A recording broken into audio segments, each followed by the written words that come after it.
Bonjour à tous, bienvenue dans cette nouvelle vidéo. On se retrouve aujourd'hui pour voir ensemble tout le matériel dont je vais me servir pour essayer de réussir au mieux la saison prochaine au potager. Alors ça peut être du matériel pour semer, pour pailler, pour composter, pour tutorer, donner de la hauteur au potager, de l'outillage. Vraiment beaucoup de choses à voir. Je suis en train de tout ranger, de tout stocker, de tout organiser. Alors je me suis dit que c'était l'occasion de vous montrer tout ça en détail. Alors on est parti, on y va pour cette nouvelle vidéo. Allez, je passe avec vous derrière la caméra, ce sera plus simple pour moi de tout vous montrer en détail.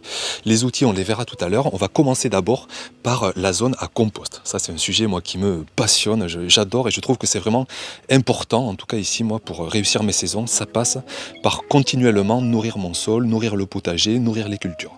Donc je recycle toutes les matières organiques, végétales, animales. En plus, ça va être obligatoire à partir de 2024. Donc vous avez ici, par exemple, des restes d'œufs, les épluchures de légumes, le marc de café, un peu de tonte, de feuilles, de broyat, bref, tout ce qui vient du monde végétal et animal, on le mélange dans un bon équilibre d'humidité, d'aération, et au bout de quelques mois, on se retrouve avec de l'or noir, je le récupère en bas du composteur, et j'en mets un petit peu au pied des plantations, j'en mets à l'automne, et tout ça, ça me permet d'avoir des cultures abondantes. Donc j'en fais un tous les 6 mois, là il y a vraiment 6 mois, il y a tout mon potager, tous les restes de culture de l'année dernière, tout est broyé, haché, composté, et puis là, je repars pour un nouveau compost. Vous voyez quelques herbes indésirables. Et j'équilibre toujours avec de la matière brune. Il faut toujours de l'humide et du sec. Donc c'est pour ça que j'ai 3 autres composteurs, mais qui me servent en fait de stockage pour stocker de la matière brune, sèche, rigide, notamment des feuilles. Et ça, j'équilibre quand j'apporte des résidus de ma cuisine, qui sont des restes d'assiettes tout humides. Eh bien, je complète, j'équilibre avec des matières sèches. Vous dire aussi que tout ça, ça me sert aussi de paillage parfois. Je ne fais pas que des apports de compost, je peux apporter aussi tout ça en paillage, en surface, plutôt que d'aller chercher en bas du composteur. Et bien par moment, j'apporte aussi du grossier en surface, je le prends à la surface, je remplis la brouette et je fais du compost de surface. En fait, il faut apporter continuellement de la diversité à son potager. Parfois du composté, parfois du grossier, on nourrit un petit peu tout le monde et tout ça à terme, quoi qu'il en soit, va nourrir nos cultures. Donc 2 bacs qui sont en récup, soit du bois de coffrage, à la déchetterie vous trouvez toujours des chutes de bois, des morceaux dans les angles, des clous, des vis, et puis hop, on a fait son composteur. Donc ici il est surtout à l'ombre pour que ça sèche pas, et je le couvre s'il pleut de trop. Vous dire aussi, c'est bien beau de nourrir son potager avec du compost, avec des paillages, mais parfois on n'a pas tout ça. Donc je tiens à montrer pour tous ceux qui n'ont pas accès au compost, moi je le fais aussi parce que j'ai un gros potager et que j'ai pas assez de compost et de paillage, et parfois qu'est-ce que je fais? Eh bien je prends tout simplement de l'engrais complet, 100% naturel. Alors vous faites pas attention aux marques, il n'y a aucun sponsor quoi que ce soit, mais une poignée par mètre carré, vous mettez ça si vous n'avez pas de compost, si vous n'avez pas de paillage, et ça va nourrir délicatement, tranquillement, naturellement vos cultures. Il faut toujours penser aux jardiniers qui n'ont pas forcément accès à de la matière organique. Donc 1, 2, 3, 4, 5 composts, certains pour équilibrer mes composteurs ici essentiels, et avec ça je nourris tout au long de la saison mon potager, et c'est pour ça que vous voyez des récoltes, notamment pour ça que vous voyez de belles récoltes. Ensuite, on change de sujet et on passe à ce coin-là. Ça a l'air d'être un peu le bazar, mais franchement, pour moi, c'est rangé. J'ai tout mis déjà au même endroit. Pour moi, c'est déjà une bonne chose. Donc tout ça, ça va me permettre de donner de la hauteur à mon potager. Donc vous voyez ici ce qu'on appelle des grillages à moutons. Ça fait des années et des années que je les ai. C'est génial. Donc ça me permet de tutorer les petits pois, les mange-tout, les haricots, de vraiment donner de la hauteur sur un bon mètre. Ça fait 1 mètre de hauteur, vous pouvez même les superposer et monter jusqu'à 2 mètres. Donc le grillage à mouton, vous avez aussi du grillage à poule, ça c'est plus fin, qui peut très bien faire l'affaire. Et puis j'ai récupéré aussi des filets comme ça, que je peux mettre sur des tuteurs qu'on va voir tout à l'heure. Je les tends, et là c'est pareil, on peut y faire monter notamment des haricots à rame, on peut y faire monter des courges de petit calibre, et c'est génial de donner de la hauteur à son potager, et pour ça vous avez vu, vous avez plein de solutions, donc que ce soit des grillages ou des filets. filet. Donc pour les attacher, ensuite, toutes ces solutions, eh bien, je me sers de tuteurs que vous voyez ici. Alors pour ceux qui sont anciens sur la chaîne, vous le voyez depuis toutes ces saisons. Donc ici, on a ce qu'on appelle des cannes de Provence. Dans le sud, il y en a plein la nature, des milliards et des milliards. Donc j'en récupère quelques-unes. Là, pour l'année prochaine, j'ai tout ce qu'il me faut. Ça monte jusqu'à plus de 2 mètres de hauteur. Donc ça, c'est génial. Et puis une année, je m'étais même dépanné, j'avais acheté des bambous super solides, bien rigides, bien costauds. C'est magnifique en plus, c'est beau, ça donne une chouette esthétique au potager. Et donc avec tout ça, eh bien, j'ai de quoi fixer les solutions de tuteur que vous voyez là. Et là, on peut s'éclater, quoi. On peut dessiner son potager sur toutes les verticalités. C'est vraiment génial. Ensuite, j'ai des piquets un peu plus costauds. Ça va être pour faire notamment des structures un peu plus costauds, remplacer celles actuelles d'ailleurs, notamment pour donner un peu d'ombrage à mon potager. Là, vous voyez des canisses. Alors je crois, ça fait déjà 4 ans qu'elles servent. Elles commencent un peu à vieillir, mais elles font toujours l'affaire. Je les couvre, là j'ai tout découvert, je les mets à l'abri de la pluie, donc je les stocke ici, et ça me permet d'ombrager des cultures qui ont trop chaud, notamment dans le sud. Je pense aux courges, aux courgettes, aux concombres. Ça aime bien, sous les climats les plus chauds, d'avoir un petit peu de mi-ombre parfois, et puis avec ce climat qui se réchauffe, je crois que je vais m'en servir de plus en plus.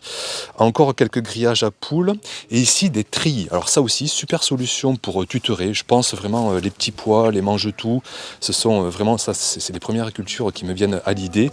Mais sitôt que vous voulez donner de la hauteur, le treillis, vous pouvez le mettre en vertical, donc ça fait 1 mètre de large sur 2 mètres de hauteur. Vous le mettez entre 2 piquets et rapidement, ça vous donne des solutions de tutorage, ou même entre 2 bambous, entre 2 roseaux, et ça marche très bien. Donc ici, première zone à matériel. Avec tout ça, je peux vous dire qu'on va kiffer, on va se régaler la saison prochaine. On va pouvoir dessiner, moi souvent j'appelle ça la toile. Un potager pour moi c'est une toile vierge, blanche, à dessiner avec nos petits doigts chaque saison. Et bien à l'aide de tout ça, c'est comme si on avait des petits pinceaux, à l'aide de tout ce matériel, le potager va prendre forme jour après jour, semaine après semaine, mois après mois. Et on va dessiner un nouveau potager pour cette saison 2024.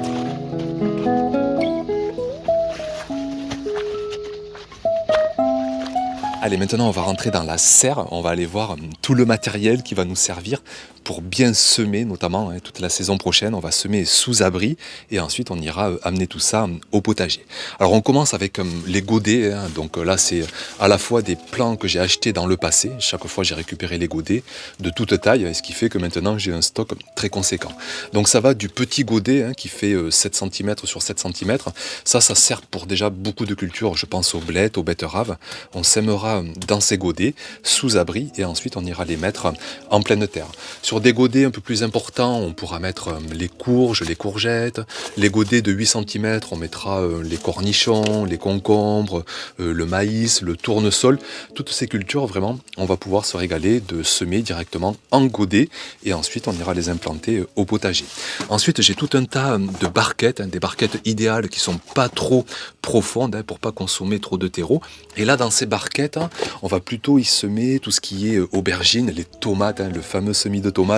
Moi, je trouve qu'il n'y a rien de mieux de le semer au départ en barquette. On va semer tout le monde serré et puis ensuite on repiquera en godet pour les plants les plus vigoureux et ensuite on ira les planter au potager. Donc tout un tas de barquettes, tout un tas de godets. Ensuite, j'ai aussi des presse-mottes. Ça, je vous l'avais fait découvrir l'année dernière.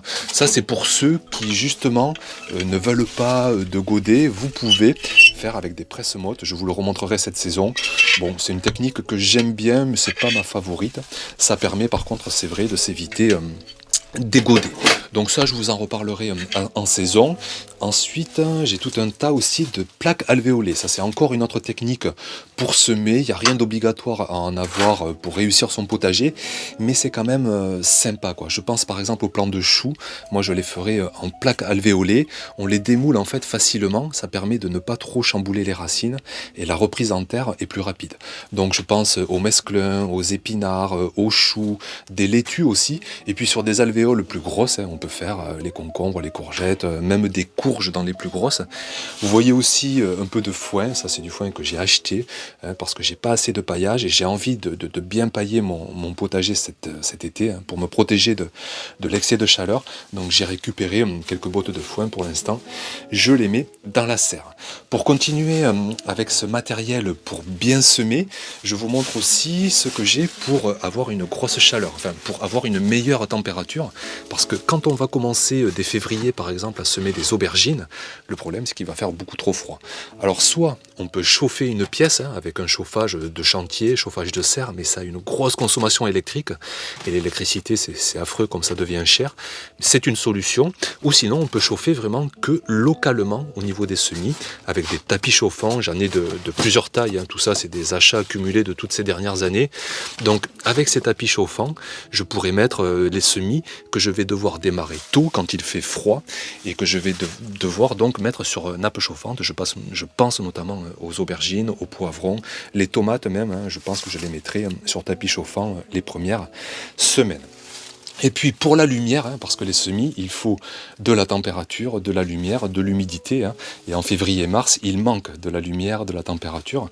Donc je vais me mettre surtout sous la serre, vraiment d'avoir une pleine exposition à la lumière. Ça c'est primordial pour bien réussir ces semis une fois qu'ils ont germé. Avant la germination, c'est la température. Mais une fois que ça a germé, il faut la lumière maximum. Alors on peut se dépanner avec des lumières artificielles.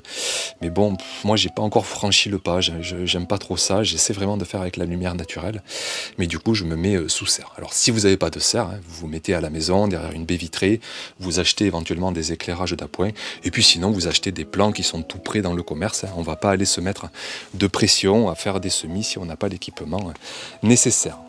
Je continue par ici, bien pour le paillage, vous dire que bon, voilà, j'ai tout ça, c'est des coupes encore, des résidus de culture, de fruitiers, d'arbustes fruitiers, donc tout ça, je vais soit le mettre grossièrement, soit le broyer, ça fait 5-6 ans que vous le voyez sur la chaîne, c'est dommage qu'il ait doublé de prix depuis ce temps, déjà à l'époque il était assez cher, 350 € je crois, mais alors quel travail il me fait, et avec ce broyeur, je fais beaucoup de broyat que je vais ensuite installer en surface sur mon sol pour continuellement apporter de la diversité de matière organique.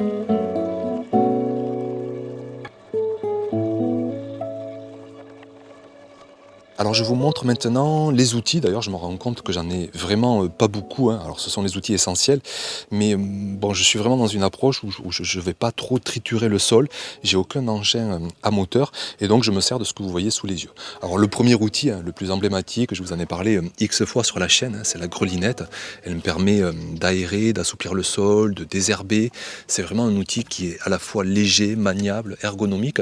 D'ailleurs derrière vous voyez la campagnole, alors je vous en ai jamais trop parler, je l'ai essayé mais j'ai du mal à m'y adapter, je trouve qu'elle est lourde, qu'elle chamboule un peu plus le sol, en fait elle décompacte, mais en même temps il y a des contredents et ça émiette le sol, mais je trouve que c'est beaucoup moins léger, facile, pratique que la grelinette, donc moi je reste beaucoup à l'utilisation de cet outil.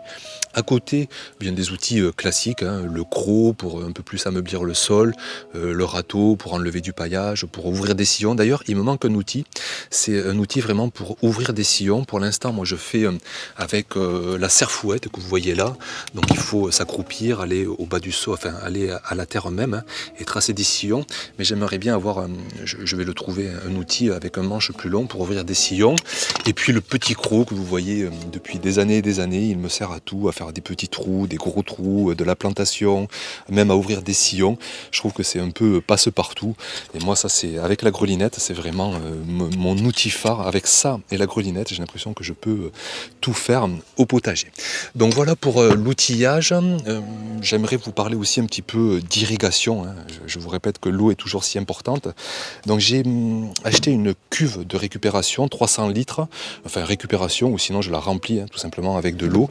Et ça permet de remplir très rapidement ces arrosoirs, plutôt que de devoir attendre constamment de remplir un par un au tuyau. Donc cuve de récupération, et puis après j'ai un gros goutte à goutte. Il y a une vidéo sur la chaîne si vous voulez tous les détails. détail. J'ai un gros goutte à goutte qui irrigue l'ensemble de mon potager. Et si tout va bien, je devrais avoir un forage enfin pour la saison prochaine, pour avoir un accès plus facile à l'eau, pour essayer plus facilement aussi tout l'à côté du potager, essayer plus de fleurs, de vivaces, le côté jardin pour lequel je me restreins un peu beaucoup depuis des années parce que je manque d'eau. Mais peut-être que la solution va enfin être trouvée.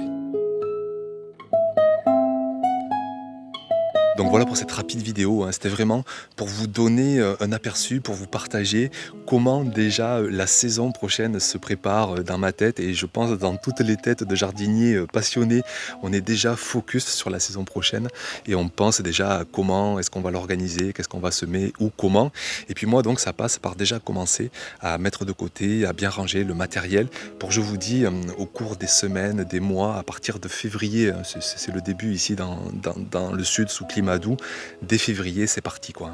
On va y aller à tout va, on va semer à tout va et tout ça va me servir vraiment à dessiner ce potager à la fois joli parce que j'y tiens toujours, moi je prends beaucoup de plaisir à récolter avec les yeux mais aussi et surtout productif, hein. Surtout quand on voit ces inflations, je tiens aussi à avoir un potager mais qui envoie de la quantité.